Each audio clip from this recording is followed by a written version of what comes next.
صفحہ نمبر 30 آیت نمبر 129۔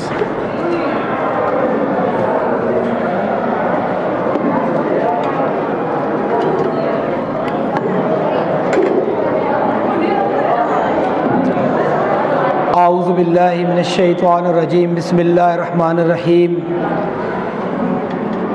ربنا وابعث علیہم رسولا منہم یتلو علیہم آیاتک ویعلمہم الکتاب والحکمہ ویزکیہم انک انت العزیز الحکیم۔ رب اشرح لی صدری ویسر لی امری واحلل عقدۃ من لسانی یفقہوا قولی۔ ربنا، اے ہمارے رب، وابعث اور بھیج، فیہم ان میں، رسولا منہم ایک رسول انہی میں سے، یتلو جو پڑھ کر سنائے، علیہم انہیں، آیات کا تیری آیات، ویعلمہم اور سکھائے ان کو، الکتاب کتاب، والحکمت اور حکمت، وَيُزَكِّيهِمْ اور ان کا تزکیہ کرے، ان کو پاک کرے، اِنَّكَ بے شک، انتا تو ہی، العزیز زبردست ہے، الحکیم حکمت والا ہے۔ عزیز طلبہ، ابراہیم علیہ السلام کی دعا چل رہی ہے۔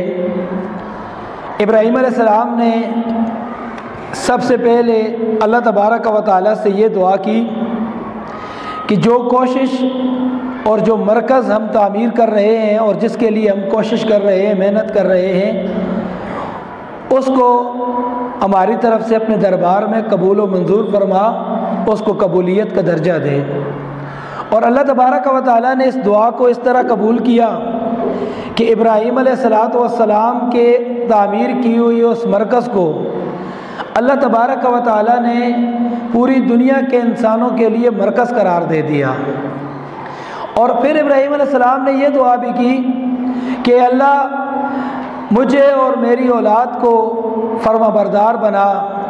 تو اللہ تبارک و تعالیٰ نے یہ دعا بھی قبول کی۔ اس سے پہلے ابراہیم علیہ السلام نے یہ دعا بھی کی کہ اللہ یہاں مکہ کے رہنے والوں کو رزق کی فراوانی دے۔ تو ان آیات کی تشریح کے اندر بھی میں نے آپ کو بتایا کہ اللہ تعالیٰ نے کس طرح ان کو امن و امان دیا اور کس طرح ان کو رزق کی فراوانی دی۔ اس آیت کریمہ کے اندر ابراہیم علیہ السلام نے ایک اور دعا کی۔ میں چاہتا ہوں کہ اس دعا سے پہلے مختصر سا پس منظر آپ کے سامنے رکھوں۔ یہاں پر ابراہیم علیہ السلام کی بصیرت اور کمال درجہ کی بصیرت سامنے آتی ہے۔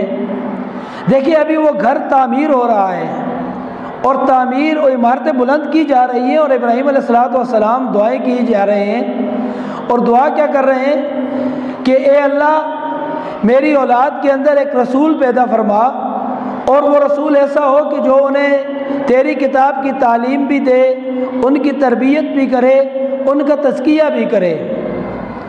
ابھی گھر تعمیر ہو رہا ہے اور ایک گھر تعمیر ہو رہا ہے، وہاں کوئی آبادی نہیں ہے، لیکن ابراہیم علیہ السلام کو اللہ تبارک و تعالیٰ کی رحمت کے اوپر اتنا یقین ہے کہ ان کو پتہ ہے کہ یہاں جب یہ گھر آباد ہوگا اور میں نے جو دعائیں کی اللہ تعالیٰ ان کو قبول کرے گا، تو اس کے بعد یہاں ایک آبادی ہوگی، ایک معاشرہ قائم ہوگا، لوگ یہاں آباد ہوں گے، لوگ یہاں رہیں گے۔ تو جہاں لوگ رہتے ہیں وہاں رہنے کے کچھ آداب بھی ہوتے ہیں، وہاں جب لوگ اکٹھے ہوتے ہیں تو وہاں کچھ قانون اور دستور بھی ہوتا ہے۔ تو اس کے لیے ابراہیم علیہ السلام دعا کر رہے ہیں کہ اللہ جب یہاں پر ایک معاشرہ قائم ہوگا، جب لوگ یہاں پر جمع ہوں گے، تو ان کو رہنے کے لیے کچھ تہذیب، کچھ آداب سکھانے والا بھی ہو، اور وہاں پر کوئی ایسا قانون اور دستور بھی ہونا چاہیے کہ جس کے ساتھ لوگ امن و امان کے ساتھ، سہولت کے ساتھ ایک دوسرے کے معاون اور مددگار بن کر رہیں، ایک دوسرے کو نقصان پہنچانے والے نہ بنیں۔ تو اس دعا کے اندر ابراہیم علیہ السلام نے نبی علیہ السلام کی نبوت کے لیے دعا کی کہ اللہ ایک ایسا نبی بھیج جو ان میں سے ہو، یتلو علیہم تیری آیات کو ان کے اوپر کیا کرے، پڑھ کر سنائے۔ تلا یتلو کا ایک معنی تو یہ بھی ہوتا ہے کہ قرآن کی قرات کی جائے، تلاوت کی جائے، کچھ چیز پڑھی جائے یا پڑھ کر سنائی جائے، اور ایک معنی ہوتا ہے پیروی کرنا۔ لیکن یہاں پر یتلو کا معنی ہے آیات قرآنی پڑھ کر سنائے، انہیں قرآن کی جو آیات ہیں ان کو پڑھنے کا طریقہ سکھائے اور ان کو قرآن پڑھنے کی کیا کرے، ترغیب کرے۔ وَيُعَلِّمُهُمُ الْكِتَابَ، اور ان کو کتاب کی تعلیم بھی دے۔ صرف یہ نہیں کہ وہ تلاوت کرتے رہیں بلکہ ان آیات کو سمجھے بھی جو اللہ تبارک و تعالیٰ نے نازل کی ہیں۔ اللہ تبارک و تعالیٰ نے اس کتاب کے اندر جو احکامات ان کے لیے بھیجے ہیں ان کو سمجھیں اور ان کے اوپر عمل کریں، ان کے مطابق زندگی بنائیں۔ والحکمت، اور حکمت سے کیا مراد ہے؟ حکمت سے مراد صحیح قوت فیصلہ کرنے کی تدبیر، حکمت سے مراد صحیح غور و فکر کرنا، اچھائی اور برائی کے اندر فرق کرنے کا شعور، اور حکمت سے مراد نبی کریم صلی اللہ علیہ وآلہ وسلم کی سنت اور حدیث بھی ہے کہ حکمت کی تعلیم دے، ان کو کتاب کے ساتھ حکمت کی بھی تعلیم دے۔ وَيُزَكِّيهِمْ، اور ان کا تزکیہ کرے اور ان کو پاک کرے۔ تزکیہ کہتے ہیں کسی چیز کو پاک کرنا۔ اس کی ایک میں مثال آپ کو آسان دیتا ہوں۔ دیکھیں کافی عرصہ پہلے گندم کی کٹائی ہوئی اور بہت ساری زمینیں اسی طرح خشک پڑی رہی، سخت بھی ہو گئیں، کوئی جگہ اونچی ہو گئی، کوئی جگہ نیچی ہو گئی۔ پھر جب کسان دیکھتے ہیں بارش ہوئی ہے تو پہلے اس کے اندر ہل چلاتے ہیں، اس کے اندر جو گھاس ہوتا ہے اس کو نکالتے ہیں، کبھی اس گھاس کو ہاتھ سے نہیں نکالتے، اس کے اوپر دوائی کا اسپرے کرتے ہیں اور اس گھاس کو وہیں جلا دیتے ہیں، یا کٹر کے ساتھ اس کو کاٹ دیتے ہیں۔ پھر اس کے اوپر بار بار ہل چلاتے ہیں تاکہ زمین نرم ہو جائے اور جو جگہ اونچی ہے وہ نیچی ہو جائے اور جو جگہ نیچی ہے وہ برابر ہو جائے۔ اس کے اوپر بار بار ہل چلاتے ہیں اور جب دیکھتے ہیں کہ زمین پوری طرح تیار ہو گئی ہے تو اس کے اندر بیج ڈالتے ہیں۔ یہی چیز کسان بھی تزکیہ کر رہا ہوتا ہے زمین کا۔ بری چیزیں، وہ چیزیں جو فصل کو نقصان پہنچانے والی ہیں، ان چیزوں کو ختم کر رہا ہوتا ہے، اور جب وہ زمین اس قابل ہو جاتی ہے کہ جو چیزیں، جو فصلیں، جو بیج اور جو جڑی بوٹیاں فصل کو نقصان پہنچا سکتی ہیں ان کو ختم کرتا ہے، اور ختم کرنے کے بعد پھر اس کے اندر بیج بوتا ہے۔ تو تزکیے کا مطلب یہی ہے کہ پہلے لوگوں کو تیار کیا جائے، ان کی برائیاں دور کی جائیں، ان کو گناہوں سے دور کیا جائے، اور اس کے بعد ان کو نیکی کا راستہ دیا جائے۔ اور انسان کی یہ فطرت ہے کہ جب تک ایک برائی انسان کے اندر موجود ہوتی ہے، اس کا میلان، اس کی طبیعت نیکی کی طرف نہیں جاتی، اس کے اندر نیکی کا شوق پیدا نہیں ہوتا، اسے نیکی کرتے ہوئے لطف محسوس نہیں ہوتا۔ اس لیے تزکیہ ضروری ہے کہ پہلے انسان برائیوں کو چھوڑے، اور جو برائیوں کو چھوڑتا جائے ان کی جگہ نیکیوں کو اپناتا جائے تو اس نیکی کے اوپر انسان کی ہمیشگی بھی رہتی ہے، اس نیکی کے اوپر انسان کو لطف بھی محسوس ہوتا ہے، اس نیکی کے اوپر انسان کو کرتے ہوئے مزہ بھی آتا ہے، اور وہ نیکی انسان کے اندر بڑھتی ہے، پھلتی ہے اور پھولتی ہے۔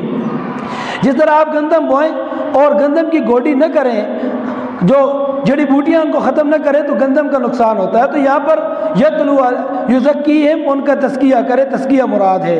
تزکیہ سے یہ بھی مراد ہے کہ جسمانی جو گندگیاں ہیں، ناپاکیاں، ان کو دور کرے، اور تزکیہ سے یہ بھی مراد ہے کہ جو عقائد کے اندر، دیکھیں مکہ کے لوگ تو بتوں کی عبادت کیا کرتے تھے، اس طرح عرب کے اندر رہنے والے چاند ستاروں کی بھی عبادت کیا کرتے تھے، ایران کے اندر رہنے والے آگ کی عبادت کیا کرتے تھے۔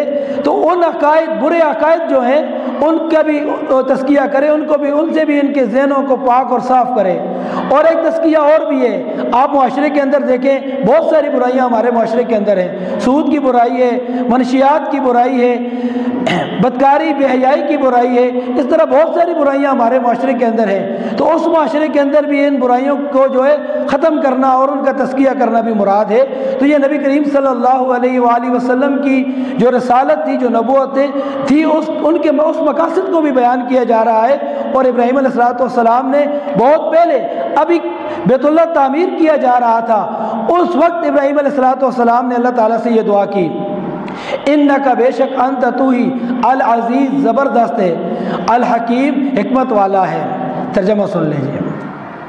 ربنا، اے ہمارے رب، وابعث، اور بھیج، فیہم، ان میں، رسولاً، ایک رسول، منہم، انہی میں سے، یتلو، جو پڑھ کر سنائے، علیہم، انہیں، آیات کا، تیری آیات، ویعلمہم، اور سکھائے ان کو، الکتاب، کتاب، والحکمت، اور حکمت، ویزکیہم، اور ان کا تزکیہ کرے، ان کو پاک کرے، انکا، بے شک، انت، تو ہی، العزیز، زبردست ہے، الحکیم، حکمت والا ہے۔